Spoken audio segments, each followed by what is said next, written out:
Molto cereali.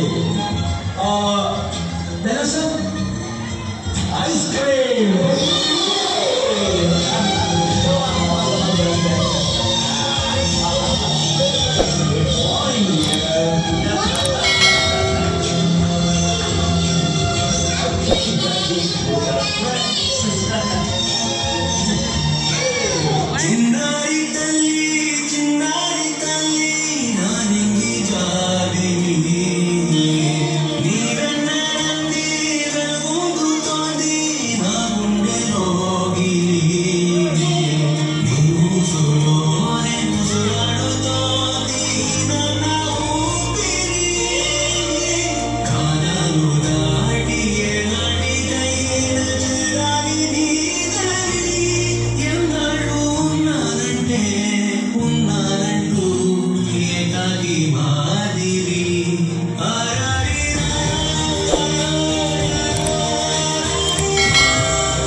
ఇప్పటికే 2 సార్లు heart stroke వచ్చింది. ఇంకోసారి వచ్చిందంటే బ్రతకడం కష్టం. ఇది చాలా సార్లు చెప్పాను, నువ్వు ఎక్కువ పని చేయకుండా రెస్ట్ తీసుకో అని. కానీ నువ్వు కూతురు ఆనందం అని చెప్పి నీ ఆరోగ్యం పాడు చేస్తావు.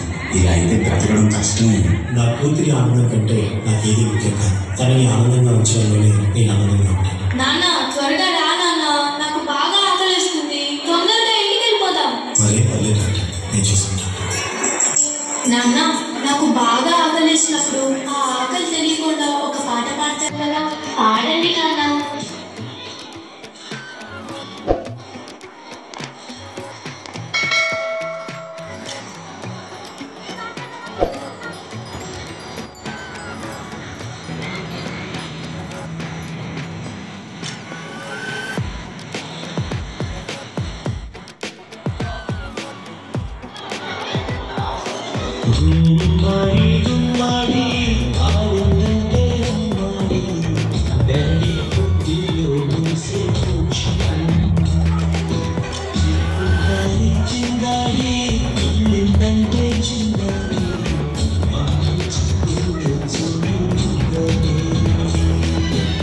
నాన్న కాళ్ళు నొప్పి వస్తున్నాయి నాన్న.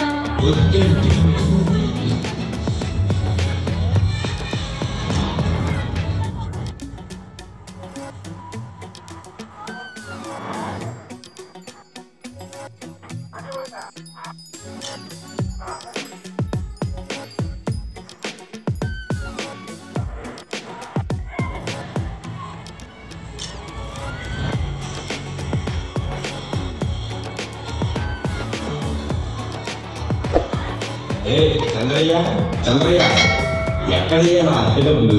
6 నెలల్లో అడుగుతున్నాను, ఈ రోజుకి ఇంకా ఇవ్వలేదు. ఇలా అయితే ఉండద్దయ్యా. నా ఇల్లు ఇప్పుడే ఈ క్షణమే ఖాళీ చేసి వెళ్ళిపోండి. అది కొంచెం చిన్నగా మాట్లాడండి. లోపల నా కూతురు నిద్రపోతుంది, వినదంటే బాధపడుతుంది. ఎలాగైనా 2 రోజులు డబ్బు కట్టేస్తాను. ఏంటి చిన్నగా మాట్లాడాలా? అద్దె కట్టడం చేత కాదు కానీ కూతురు ముందు పరువు కావాల్సి వచ్చిందా? రేపు కల్లా నా అద్దె డబ్బులు నాకు ఇవ్వకపోతే ఇంట్లో ఒక్క సామాను కూడా ఉన్నాము. ఏమైంది నాన్న? ఏం లేదు, నేను మొత్తం విన్నాను నాన్న. నువ్వేం బాధపడకు నాన్న. నేను బాగా చదువుకొని ఒక మంచి ఉద్యోగం చేస్తాను. మనమే ఒక మంచి ఇల్లు కట్టుకొని ఆనందంగా ఉన్నావు. అప్పుడు ఎవరికి డబ్బులు ఇవ్వాల్సిన అవసరం లేదు కదా. నువ్వేం బాధపడకు నాన్న.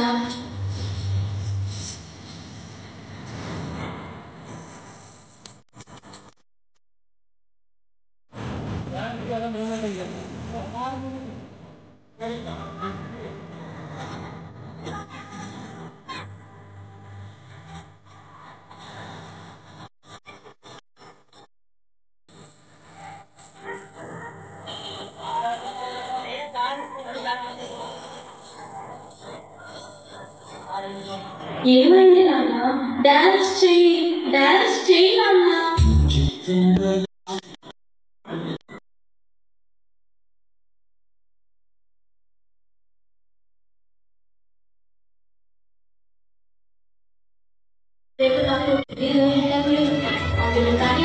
సెట్ అవుతే 60,000 జీతం వస్తుంది. ఇక మన కష్టాలన్నీ తీరిపోతాయి, హ్యాపీగా బ్రతికేయచ్చు. నీ ప్రశ్నలు ఎవరు బదులుగా జాగ్రత్త అమ్మా, నీకోసం ఎదురు చూస్తూ ఉంటాను. త్వరగా వచ్చేవా? ఖచ్చితంగా ఆ జాబ్ని సంపాదించే వస్తా. ఏ గారు తరుముతుంటే ఉన్నదిగా మరి నేను వెళ్ళొస్తాను నాన్న, నువ్వు జాగ్రత్తగా ఉండు. ఆ గారు తెలియదంటే చెయ్యదుగా ఈ జాబ్ నాకు చాలా అవసరం. మా నాన్న నా కోసం ఎంతో కష్టపడ్డాడు. మా నాన్నని హ్యాపీగా ఉంచాలంటే ఈ జాబ్ నాకు రావాలి. బతుకంటే చదువా అనుకుంటే నా బంగారు తల్లి, నేను పని చేయట్లేదు, డబ్బులకి ఇబ్బంది పడుతున్నా అని తాను జాబ్ చేస్తా అని ఇంటికి వెళ్ళింది. సర్లే, ఇంకా ఎన్ని రోజులు బతుకుతానో కూడా తెలియదు. తనకి జాబ్ వస్తే తనే హ్యాపీగా ఉంటుంది. నా పాపకి జాబ్ వస్తుంది, దేవుడు నేను జాబ్ ఖచ్చితంగా వస్తుంది, ఖచ్చితంగా.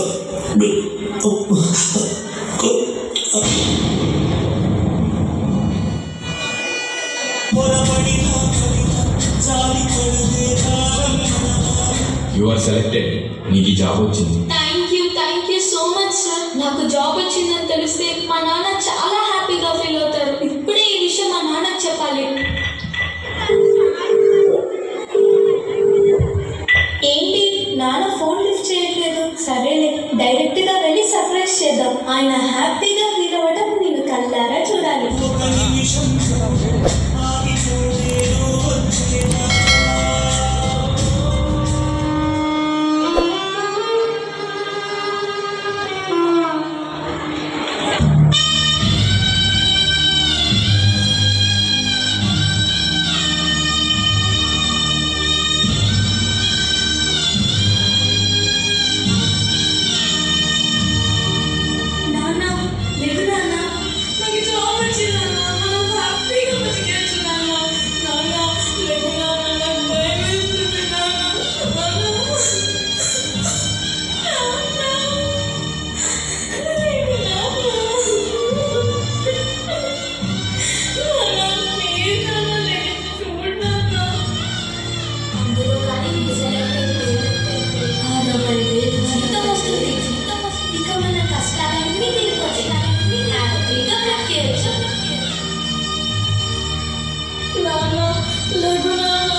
So in